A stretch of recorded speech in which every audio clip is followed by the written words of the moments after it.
I, 32F, discovered my sister-in-law Vanessa, 29F, has been secretly plotting to break up my 8-year marriage to her brother Daniel, 34M, for years. Last week, I found actual spreadsheets on her laptop detailing every flaw in our relationship, fabricated texts she planned to send my husband from a burner phone pretending to be me having an affair, and evidence she's been living a complete double life, including a second Instagram account where she pretends to be single despite being married to my friend's brother for 3 years. When I confronted her, she laughed in my face and said, "Someone has to save Daniel from wasting his life with you." Now everyone in the family is taking sides, my marriage is on the brink, and I've got enough dirt to destroy her entire life with one social media post. Ida, if I burn it all down? It started 3 years ago when Daniel's younger sister Vanessa met and quickly married Alex, 30M, the brother of my college best friend Jenna, 32F. The connection seemed like kismet, our families intertwining in this perfect way. Vanessa had always been intense. She had strong opinions about everything and everyone, but I genuinely believed we had a good relationship. We weren't besties by any means, but we got along well enough at family gatherings, occasionally went shopping together, and I even helped plan her bachelorette party. I thought things were good between us. Daniel and I met in college, dated for 4 years, and have been married for almost 8. We built a life together, bought a house in the suburbs, both established our careers, me in marketing, him in software engineering, and we're discussing starting a family soon. Nothing extraordinary, just a normal, happy marriage with the usual ups and downs. At least that's what I thought. The first sign something was off came during Thanksgiving last year. I overheard Vanessa telling Daniel's mother that she was concerned about some changes she'd noticed in me. According to her, I seemed distant at family gatherings and was constantly checking my phone. She heavily implied I might be hiding something. I confronted her later that night, and she claimed she was just worried about me and wanted to make sure everything was okay. I accepted her explanation, but something felt wrong about the interaction. A month later, Daniel mentioned casually that Vanessa had asked him if we were having problems. "She said you seemed unhappy whenever she sees you," he told me. "Are you?" I was stunned. Not only was this completely untrue, but I couldn't understand why she would say that to him. I assured him everything was fine and tried to brush it off as Vanessa being her usual dramatic self. Then came the dinner party incident. We were hosting Daniel's parents, Vanessa and Alex, and a few close friends. I was in the kitchen plating dessert when Vanessa came in to help. As she arranged cookies on a platter, she said in this sickeningly sweet voice, "I ran into your old colleague Tyler at the gym yesterday. He seemed surprised when I mentioned you were still married." I nearly dropped the cake I was holding. Tyler was someone I'd worked with briefly years ago. We'd gone for happy hour drinks exactly once with a group, and I'd mentioned him to Daniel maybe twice in passing. There was absolutely nothing there. When I pressed her on what she meant, she just shrugged and said, "Nothing. I just thought it was weird he seemed so surprised, that's all." Over the next few months, these little comments continued. Small insinuations that something was wrong with me or our marriage, always when no one else could hear or when she could easily deny the subtext. I started avoiding her when possible, which she then used as evidence that I was pulling away from the family. Everything came to a head last week. Vanessa and Alex were staying with us for the weekend while their condo was being painted.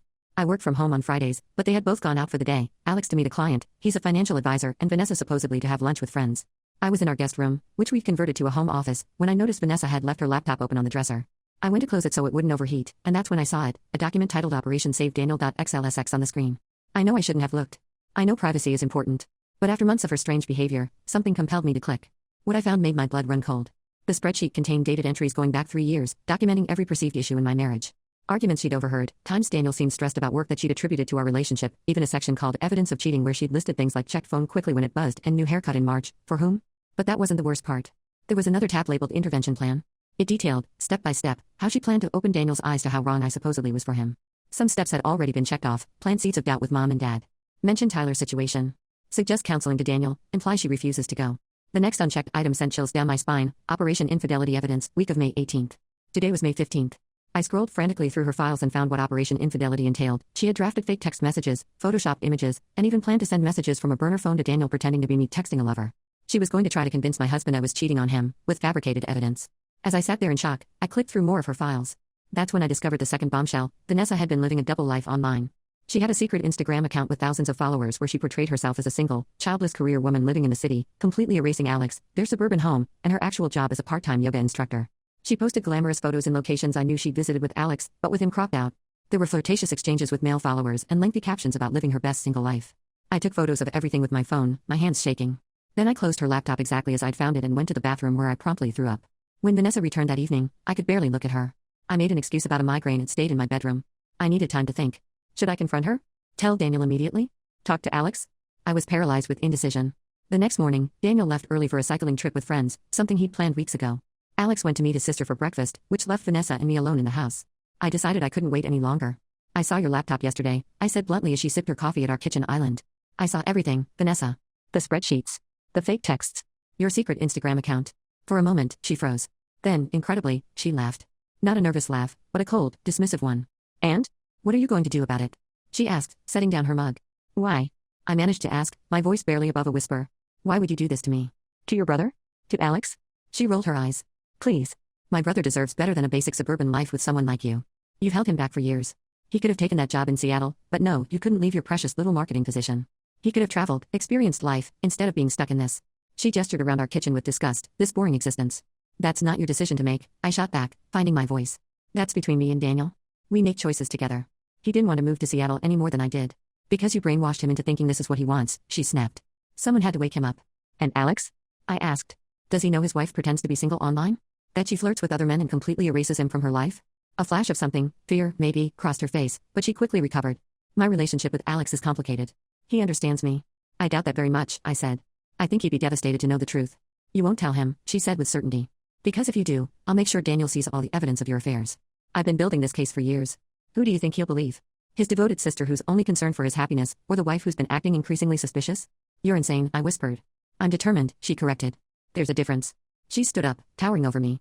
Stay quiet, play nice, and maybe I'll decide you're not so bad for him after all. Cross me, and I'll make sure you lose everything. With that, she walked out of the kitchen, leaving me sitting there in shock. An hour later, she and Alex packed up and left, her giving me a pointed look as they drove away. Now I'm sitting here, paralyzed with fear and anger. I have the photos I took of her laptop screen. I have access to her fake Instagram through a mutual friend. I could expose everything, tell Daniel, tell Alex, tell her parents, put it all on social media even. But I'm terrified of what she might do in retaliation. She's had years to craft this narrative against me, and I've only just discovered it. Daniel comes home tonight. I don't know what to do. She's his sister, his only sibling. Even with evidence, will he believe me? Will this destroy our marriage either way? Will it tear apart his family? Am I the asshole if I expose her and potentially destroy multiple relationships in the process? I feel like I'm drowning. Please, tell me what to do. First update. Thank you all for the overwhelming response to my post. I've spent the last few days reading every comment, and I'm grateful for both the support and the tough love. Many of you suggested I should tell Daniel everything immediately, and you were right. When Daniel came home from his cycling trip, I was a nervous wreck. I'd rehearsed what I wanted to say dozens of times, but when he walked through the door with that easy smile of his, every practiced word evaporated from my mind. He noticed something was wrong immediately. 8 years of marriage means he can read my face like a book. What happened? He asked, setting down his bags. Is everyone okay? I led him to the couch and told him we needed to have a serious conversation. I started by asking if he'd noticed anything strange about Vanessa's behavior toward me over the past year. He hesitated before admitting that yes, he had noticed she seemed to make comments about me that felt off, but he chalked it up to normal sister-in-law tension. I found something while she was staying here, I said, my voice shaking. And before you say anything, yes, I know I shouldn't have looked at her laptop. But Daniel, I'm so glad I did. I showed him the photos I'd taken, the spreadsheets, the plans, the fake evidence she was creating. His face went from confusion to disbelief to a kind of horror I'd never seen before. This can't be real, he kept saying. Vanessa wouldn't do this. There must be some explanation. I confronted her, I told him. She didn't deny it. She threatened me. He sat in stunned silence for nearly 10 minutes, occasionally shaking his head or rubbing his eyes as if trying to wake from a nightmare. Finally, he stood up and pulled out his phone. I'm calling her. Right now. I panicked. Wait. She'll just deny everything. She'll say I fabricated the photos. I know my sister, he said firmly. I'll know if she's lying. He put the call on speaker. When Vanessa answered, she sounded perfectly normal, cheerful even. Daniel got straight to the point. Nessa, I need to ask you something, and I need you to be honest with me. Have you been documenting problems in my marriage? Creating fake evidence that my wife is cheating on me? There was a pause, then a soft laugh. What? Daniel, that's crazy. Where is this coming from? My wife found files on your laptop when you were staying here. She took photos. Another pause, longer this time. Oh, I see what's happening, Vanessa said, her voice taking on a concerned tone that sent chills down my spine. Daniel, I've been worried about this for a while. She's been acting paranoid, making up scenarios. Remember how I mentioned she seemed off lately? This is exactly what I was talking about. My heart sank. She was doing exactly what I feared, turning it all back on me. So you're saying these spreadsheets don't exist? Daniel pressed. The one titled Operation Save Daniel? The fake text messages you were creating? Of course they don't exist, she exclaimed. Daniel, think about it. Why would I do something like that? I love you both. I want you to be happy. Daniel looked at me, his expression unreadable. Then he said something that changed everything. The thing is, Nessa, I never mentioned what was in the spreadsheets. I never said anything about text messages. How did you know that detail if they don't exist? The silence on the other end was deafening. You should come over, Daniel finally said. We need to talk about this in person. Vanessa tried to make excuses. She was busy, it wasn't a good time, but Daniel insisted. An hour later, she was at our door, alone. She told Alex she was coming to help me with a girl problem. What followed was the most intense conversation I've ever been part of. At first, Vanessa tried to maintain her denial, but when Daniel showed her the photos I'd taken, her strategy shifted. She admitted the files existed but claimed they were being misinterpreted. I was gathering information because I was worried about your marriage, she insisted. The fake texts were just examples of what someone who was cheating might say. I was trying to figure out if that's what was happening. And your fake Instagram account? I asked. The one where you pretend Alex doesn't exist? Daniel's head snapped up. What? This was news to him, and I could see Vanessa hadn't anticipated I discovered that part of her deception. She stammered something about it being a business account for yoga and how including personal details wouldn't be professional. Daniel wasn't buying any of it. As the conversation progressed, Vanessa's carefully constructed facade began to crumble. When backed into a corner, she finally snapped. Fine. Yes, I've been documenting problems in your marriage. Because there are problems, Daniel. You've settled for this mediocre life when you could have had so much more. She's boring and basic and has turned you into the same. The look of shock on Daniel's face was heartbreaking. And yes, I have a separate Instagram account, she continued, her voice rising. Because sometimes I need to remember who I was before I got trapped in the same suburban hell as you two. Is that so wrong? Do want something more than book club and Sunday brunches and talking about mortgage rates? And fabricating evidence that I'm cheating? I asked quietly. Was that also just you expressing yourself? She had the decency to look ashamed, at least for a moment. I wasn't actually going to use it. It was just insurance. Insurance for what? Daniel demanded. In case I needed to open your eyes. In case you needed a push to see what was happening. The only thing happening here is you trying to destroy my marriage, Daniel said, his voice cold in a way I'd never heard before. My marriage that has been the most stable, meaningful part of my life for 8 years. You don't mean that, Vanessa whispered. I absolutely do, Daniel responded. I think you should leave now. And don't contact either of us until you've gotten professional help. Vanessa looked like she'd been slapped. She turned to me with pure hatred in her eyes. This isn't over, she hissed. Then she stormed out, slamming our front door so hard a picture fell off the wall. After she left, Daniel and I sat in stunned silence. Finally, he took my hands in his and apologized over and over for not seeing what his sister was doing, for not protecting me from her manipulations. I assured him there was no way he could have known the extent of her deception. We talked late into the night about everything, our marriage, his relationship with his sister, what this would mean for family dynamics going forward. He admitted that Vanessa had always been possessive of him, even as children, but he'd never imagined she would go to such extremes. The next day, we decided together that Alex needed to know the truth about his wife's secret Instagram and her attempts to break up our marriage. Daniel called and asked him to come over, alone. Showing Alex the evidence was one of the hardest things I've ever had to do. His face crumpled as he scrolled through screenshot after screenshot of his wife presenting herself as single, flirting with other men, completely erasing him from her narrative. When we explained about the spreadsheets and fake texts, he put his head in his hands. I knew something was off, he admitted. She's been distant, secretive about her phone. I found her sleeping on the couch with it clutched to her chest last month. He looked up, his eyes red. I thought she was just unhappy with me. I never imagined this. Alex left our house with a determination to confront Vanessa, despite our concerns about how she might react. He promised to let us know how it went. That was 2 days ago. Since then, the situation has exploded in ways I never anticipated. Alex confronted Vanessa, who apparently had a complete meltdown. She showed up at Daniel's parents' house at midnight, hysterical, telling them I had fabricated evidence to turn everyone against her because I was jealous of her lifestyle and her relationship with Daniel.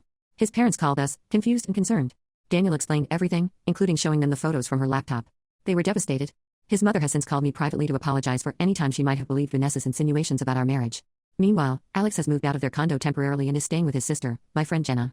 Vanessa has been calling and texting all of us nonstop, alternating between tearful apologies and vicious accusations.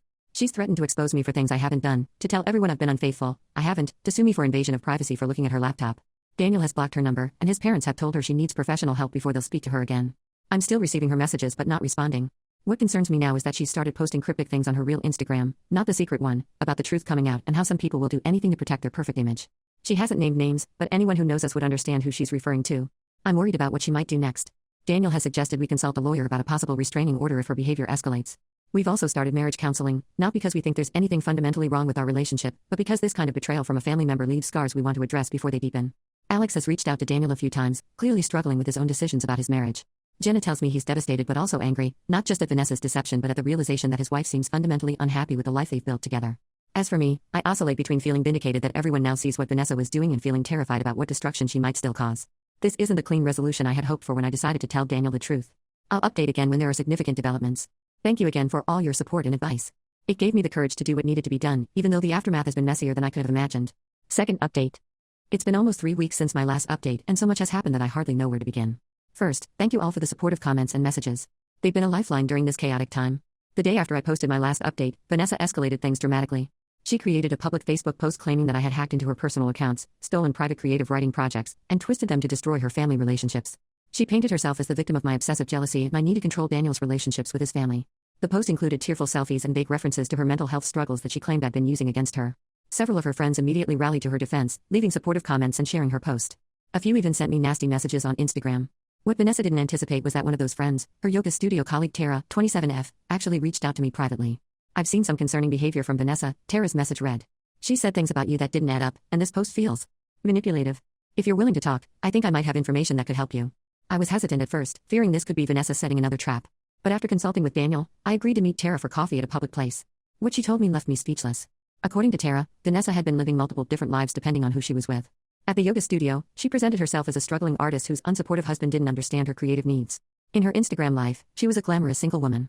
And apparently, there was yet another persona she adopted when volunteering at a local animal shelter, a wealthy divorcee whose husband had left her with a generous settlement. She told us her ex-husband was a surgeon who cheated on her with his nurse, Tara explained. She even wore a fake wedding ring different from her actual one and claimed the divorce was finalized last year. Tara had become suspicious when she ran into Vanessa and Alex at a restaurant 6 months ago. Vanessa had introduced Alex as her brother and seemed extremely uncomfortable. Later, when Tara mentioned the incident at the yoga studio, Vanessa had pulled her aside and begged her not to mention Alex to their colleagues, claiming he was actually her abusive ex who was stalking her, and she had pretended he was her brother to protect herself. It was so convincing, Tara said. She had tears in her eyes. I believed her completely until I saw them together again at a grocery store, acting very much like a married couple. That's when I realized something was seriously wrong. Tara had screenshots of text conversations where Vanessa had made elaborate excuses for why her ex-husband was still in her life, fabricated details about their divorce proceedings, and even asked Tara to hide her if he ever came looking for her at the studio. I was stunned. The depth of Vanessa's deception was far greater than any of us had realized. When I showed Tara the evidence of what Vanessa had been doing to my marriage, she wasn't even surprised. She talks about Daniel all the time, Tara admitted. She has this framed photo of the two of them in her locker. No Alex, just her and Daniel on a hiking trip or something. When people ask if it's her boyfriend, she gets this secretive smile and says, it's complicated. Armed with this new information, Daniel and I decided it was time to stop playing defense. We invited his parents, Alex, Jenna, and now Tara to our home to share everything we knew. It was an emotional evening, with everyone processing their own sense of betrayal and confusion. Alex revealed that he'd found journals where Vanessa had written extensively about an imaginary life where she and Daniel had ended up together instead of me being in the way. His pain was palpable, and my heart broke for him. By the end of the night, we had all agreed on a plan. Daniel's parents would insist that Vanessa get psychiatric help as a condition of maintaining her relationship with them. Alex would file for separation and require couples therapy if there was any hope of reconciliation. Daniel would send his sister one final message making it clear that her behavior toward me was unacceptable and the relationship could only heal with professional intervention and genuine remorse. We also decided to document everything in case legal action became necessary, saving texts, emails, social media posts, and recording phone calls where legal.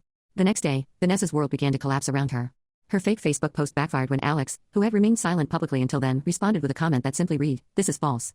My wife has been living multiple separate lives and attempting to break up her brother's marriage. I've seen the evidence myself. Please respect our privacy as our families deal with this painful situation." The yoga studio owner called Tara and me in for a meeting after Vanessa claimed we were harassing her at work. Instead, Tara showed her the contradictory stories Vanessa had been telling, including the false claims about her abusive ex. Vanessa was asked to take a leave of absence. That afternoon, Daniel's parents drove to Vanessa at Alex's condo. I wasn't there, but according to Daniel's mom, Vanessa initially tried to maintain her victim narrative until his dad said, "Enough. We've seen everything. The spreadsheets. The fake texts. Your secret Instagram. The lies you told at the yoga studio and the animal shelter. It stops now, or you will lose your entire family." Vanessa apparently broke down completely. Between sobs, she admitted to everything but seemed incapable of explaining why she'd done it. "I just wanted to be someone else," she kept saying. "I just wanted a different life." Daniel's parents gave her an ultimatum: seek intensive psychiatric treatment or they would cut contact. They even offered to help pay for it, which I thought was incredibly generous given the circumstances. Meanwhile, Alex moved the rest of his things out of their condo while Vanessa was with her parents. He left her a letter explaining that he needed time and space, and that any chance of saving their marriage would require her to get help and take full responsibility for her actions. The next few days were quiet. Too quiet. Vanessa seemed to have disappeared from social media. She wasn't responding to texts or calls, even from her parents. Just as we were beginning to worry something might have happened to her, Daniel received an email. It was from Vanessa, sent from an account none of us recognized. The subject line simply read, "I'm sorry." The email was long and rambling, but for the first time, it seemed genuinely reflective rather than manipulative. She wrote about childhood insecurities, about always feeling like she was living in Daniel's shadow, about her fear that Alex would eventually see her as ordinary and leave. She admitted to creating multiple personas as a way of escaping her own life, which she found suffocatingly mundane despite outwardly having everything she thought she wanted. "I convinced myself that Daniel was as unhappy as I was," she wrote. "That his marriage to you was holding him back from the exciting life I imagined for him. For us. I projected all my dissatisfaction onto your relationship because it was easier than admitting the problem was inside me." She ended by saying she was checking herself into a residential treatment program the next day and would be out of contact for at least 30 days. She didn't ask for forgiveness or for anyone to wait for her. She just said she wanted us all to know she was finally getting help. We were cautiously optimistic but still wary. This wouldn't be the first time Vanessa had appeared contrite only to be manipulating the situation. Daniel's parents confirmed that they had indeed helped her find a treatment facility and would be driving her there, so at least that part was true. The week after Vanessa entered treatment, I received an unexpected message request on Instagram from a username I didn't recognize. When I opened it, my blood ran cold. It was from a man claiming to have been having an online relationship with Vanessa for over a year. He said she had been telling him she was divorced, living alone, and planning to move to his city, Chicago, soon. He'd grown suspicious when her timeline for moving kept changing, so he'd done some digging and found Alex's Instagram with photos of them together. "I'm not trying to cause trouble," he wrote. "But I think her husband deserves to know. And from what I can piece together, you're her sister-in-law who might be able to help." I showed the message to Daniel, and together we decided to pass the information to Alex without engaging further with this man. Alex thanked us but said he wasn't surprised. He'd begun the process of filing for divorce and was trying to move forward. As for Daniel and me, we've been focused on healing. The marriage counseling has been incredibly helpful, not just for processing the Vanessa situation but for strengthening our communication overall. Daniel has been adamant that his sister's actions reflect only on her, not on our relationship, but it's still taken time for me to fully believe that our marriage isn't somehow fundamentally flawed in ways I wasn't seeing. Last week marked 30 days since Vanessa entered treatment. Her primary therapist called Daniel's parents to report that she was making progress but recommended extending her stay by another month, which she had agreed to. The therapist, with Vanessa's permission, shared that they were addressing diagnoses of borderline personality disorder and pathological narcissism, though cautioned these were preliminary assessments. For now, we're all working on establishing healthier boundaries. Daniel has made it clear to his parents that while he hopes for his sister's recovery, he needs time before considering any kind of reconciliation. They've been understanding and supportive. Alex has started dating again, which Jenna tells me has infuriated Vanessa during her allowed phone calls home. Apparently, she expected everyone's lives to be on hold while she got treatment. This concern about continuing narcissistic thinking has led her doctors to recommend the extended stay. As for me, I'm finally starting to sleep through the night again. The constant anxiety about what Vanessa might do next has begun to fade. I've returned to projects and friendships I had neglected during the crisis. Daniel and I are planning a vacation, just the two of us, for our upcoming anniversary. A fresh start. I still have moments of anger when I think about the years of manipulation, the family gatherings where she was smiling to my face while plotting against me. But mostly, I feel a complicated mix of relief and sadness. Relief that the truth is out, that my marriage survived, that we're stronger for having faced this together.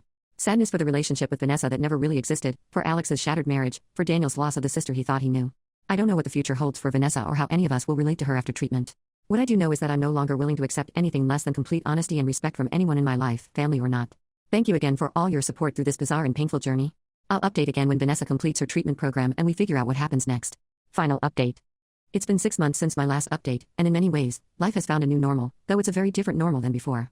I want to thank everyone who has followed this journey and offered advice, support, and even criticism.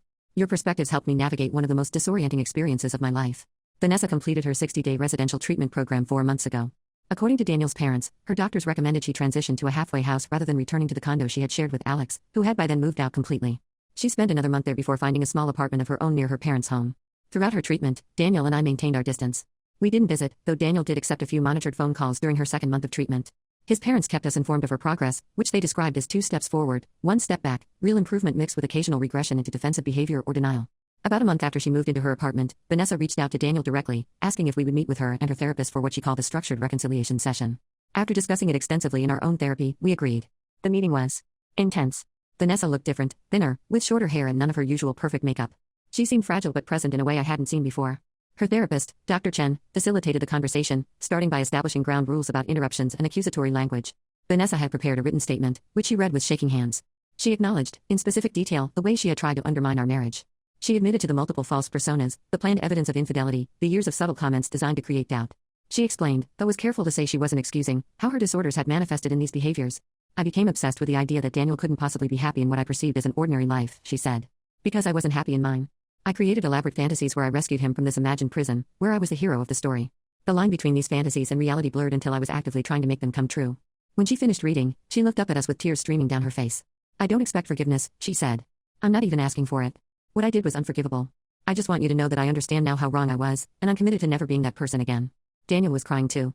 I felt oddly calm, watching the two of them, the siblings who had once been so close, now separated by this chasm of betrayal and mental illness. I had expected to feel anger sitting across from Vanessa, but instead, I felt something more complex, a mixture of grief for what could have been and cautious hope that perhaps she really was changing. After Vanessa finished, Dr. Chen asked if either of us wanted to respond. Daniel spoke first, his voice steady despite his tears. I love you, Nessa. You're my sister and that will never change. But what you did? He shook his head. You tried to destroy the most important relationship in my life based on fantasies you created. You lied to everyone, me, our parents, your husband. I need you to understand that rebuilding trust will take time. A lot of time. Vanessa nodded, absorbing his words without argument. Then it was my turn. I had rehearsed what I wanted to say dozens of times, but sitting there, face to face with her vulnerability, some of my prepared statements felt too harsh. Still, I needed to be honest. For years, I thought we were building a relationship, I told her. Family. I trusted you. I defended you when others found you difficult. And all along, you were actively trying to sabotage my marriage and my reputation. That kind of betrayal doesn't just go away with an apology, no matter how sincere. She nodded again, tears still flowing. I believe you're doing the work to get better, I continued. And I hope you succeed, truly. But I don't know if you and I can ever have a real relationship again. That's something I'm still processing. The session continued for another hour, with Dr. Chen guiding us through specific incidents and helping establish boundaries for moving forward. We agreed to very limited contact, family holidays only, with Daniel's parents as buffers, and absolutely no discussion of our marriage or her treatment unless she initiated it in a therapeutic context. As we were leaving, Vanessa handed each of us a sealed envelope. Dr. Chen suggested I write these, she said quietly. You can read them whenever you're ready. Or never. It's up to you. I opened mine that night after Daniel had fallen asleep. It was a detailed accounting of every manipulative action she could remember taking against me, followed by a recognition of the harm each one had caused. It was uncomfortable to read but strangely validating after years of gaslighting and subtle undermining. The most revealing part came at the end. I was jealous of you from the moment Daniel introduced us, she wrote. Not because of anything you did, but because he loved you in a way that was completely separate from me. For the first time in our lives, I wasn't the most important woman in his world. Instead of dealing with that normal feeling in a healthy way, I convinced myself you were wrong for him. The truth is, I couldn't stand that he had found happiness that didn't revolve around me. 2 weeks after our meeting, Alex finalized his divorce from Vanessa. He had refused all contact with her throughout her treatment, communicating only through lawyers. According to Jenna, he has since moved to Boston for a fresh start and is in therapy himself to process the relationship. Vanessa seems to have accepted the divorce with more grace than I would have expected from the woman I knew before. She's made no social media posts about it, hasn't tried to contact him, and told her parents simply that she understood his decision and hoped he would find happiness. Speaking of social media, Vanessa has abandoned all her previous accounts, both the real ones and the fake personas. Her therapist apparently recommended a complete digital detox as part of her recovery. If she's back online now, she's using names and accounts none of us know about. As for her relationship with Daniel's parents, that's been a complicated journey too. They've been supportive of her treatment but have also maintained firm boundaries. They refused to fund her apartment unless she maintained regular therapy and took her medication as prescribed. They check in on her frequently but no longer allow themselves to be manipulated by tears or guilt. It's been a learning process for all of them. 3 months ago, Daniel's mom called with unexpected news. Vanessa had gotten a job as an administrative assistant at a local community college. Not glamorous work, but stable. She was also volunteering at a mental health peer support group, this time being honest about her own struggles rather than creating fictional personas. Last month, we saw Vanessa at Daniel's parents' house for his dad's birthday. It was the first time we'd all been in the same room since the therapeutic session. The atmosphere was awkward but civil. Vanessa was quieter than I'd ever seen her, listening more than talking. When conversation turned to her, she spoke briefly about her job in a pottery class she was taking, then deflected attention elsewhere. No grandiose stories, no subtle digs, no performative emotion. Just normal conversation. As we were leaving, she asked if she could speak with me privately for a moment. Daniel looked concerned, but I nodded that it was okay. We stepped onto the back porch and for a long moment, she just stared at the garden. I found my journals from 3 years ago, she finally said. The ones where I first started writing about breaking up your marriage. It was like reading something written by a stranger, a disturbed, obsessive stranger. She turned to look at me directly. I'm so sorry for what I put you through. I don't expect you to forgive me or ever trust me again. I just want you to know I'm doing everything I can to make sure I never become that person again. I believed her. Maybe for the first time, I truly believed she was being genuine. I appreciate that, I said. And I hope you continue getting the support you need. She nodded and turned back to the garden. Daniel's lucky to have you, she said softly. I see that now. On the drive home, Daniel asked what she'd said to me. After I told him, he was quiet for a long time. Do you think she's really changed? He finally asked. I think she's trying, I answered honestly. Whether it lasts, whether it's enough. I don't know. But I believe she's trying. As for us, Daniel and I are stronger than ever. The crisis forced us to communicate at a level we'd never reached before. We've had difficult conversations about family loyalty, about trust, about the future. We've recommitted to each other in ways that go far deeper than our original vows. After many discussions, we recently decided to start trying for a baby, something we put on hold during the Vanessa situation. It feels like a declaration of faith in our future together, a statement that we won't let the past trauma define our family going forward. I still have moments of anxiety when I think about Vanessa potentially relapsing, about history repeating itself. My therapist says that's normal and will likely fade with time. Daniel has promised that if there's ever any sign of his sister returning to her old behavior, he'll cut contact completely to protect our family. I believe him. Sometimes I look back at that day I discovered her laptop and wonder how differently things might have turned out if I hadn't seen those files. Would she have gone through with her plan to plant fake evidence of my infidelity? Would Daniel have believed her? Would we have divorced, never knowing the truth? The thought still makes me shudder. But then I remind myself that we're here now, together, stronger. The truth came out. The healing has begun. Last week, I ran into Tara from the yoga studio. She told me Vanessa has started taking classes there again, keeping to herself and no longer spinning elaborate stories about her life. She seems at peace, Tara said, sounding surprised. Like she's finally comfortable just being herself. I hope that's true. Not just for Daniel's sake, or for her parents, but for Vanessa herself. Living all those different lives, maintaining all those lies, it must have been exhausting. As for me, I found my own peace too. I no longer feel like I'm constantly looking over my shoulder, waiting for the next subtle attack. I no longer question my worth as Daniel's wife or my place in his family. And I no longer feel responsible for managing Vanessa's relationship with her brother. We all make choices. Vanessa chose deception and manipulation for years. Now she's choosing recovery and honesty. Daniel chose to stand by me when the truth came out. I chose to fight for our marriage rather than run from the chaos. Alex chose to start fresh rather than try to rebuild something fundamentally broken. Not all family relationships can or should be saved. Sometimes the healthiest thing is to establish firm boundaries or even walk away completely. It took this experience for me to truly understand that. If you're dealing with a toxic or manipulative family member, please remember, you are not obligated to tolerate behavior that hurts you, even if it comes from someone who shares your blood or your name. Your peace matters. Your truth matters. I don't know what the future holds for any of us. Maybe Vanessa will continue her recovery and someday become someone we can truly welcome back into our lives. Maybe the damage is too deep, and we'll never progress beyond polite small talk at family gatherings. Either way, I know now that my marriage and my mental health are not things I'm willing to compromise on, not for family harmony, not for appearances, not for anything. Thank you all for sharing this journey with me. Your support helped me find my voice when I needed it most. For those who asked if I was the asshole for exposing Vanessa, I've come to believe that bringing truth to light, however messy or painful, is rarely the wrong choice. The real question isn't whether you're an asshole for exposing a liar, it's whether you have the courage to face what happens next. Update on Alex. Since people have asked in the comments, I thought I'd add that Alex is doing really well in Boston. He's dating someone new, a doctor he met through a friend of Jenna's, and seems genuinely happy. He and Daniel still keep in touch, and there's no awkwardness between them. As Alex put it, we're the survivors of Hurricane Vanessa. That shared experience created a bond that's outlasted the marriages and drama. I'm grateful he's found his path forward. I checked my phone one last time before turning in for the night and see a text from Daniel's mom. Vanessa's therapist thinks she's ready to begin family counseling sessions with us next month if we're comfortable with it. No pressure, just putting it out there. I show the message to Daniel as he climbs into bed beside me. He reads it twice, then sets the phone on the nightstand. What do you think? He asks. I rest my head on his shoulder. I think that's something for you to decide. Whatever you choose, I'll support you. He kisses the top of my head. Let's sleep on it. As I drift off, I realize I'm no longer afraid of what Vanessa might do or how her actions might affect us. We've weathered the worst she could throw at us, and we're still here, still together. Whatever comes next, whether reconciliation or continued distance, we'll face it together, eyes wide open. And that's all anyone can really ask for.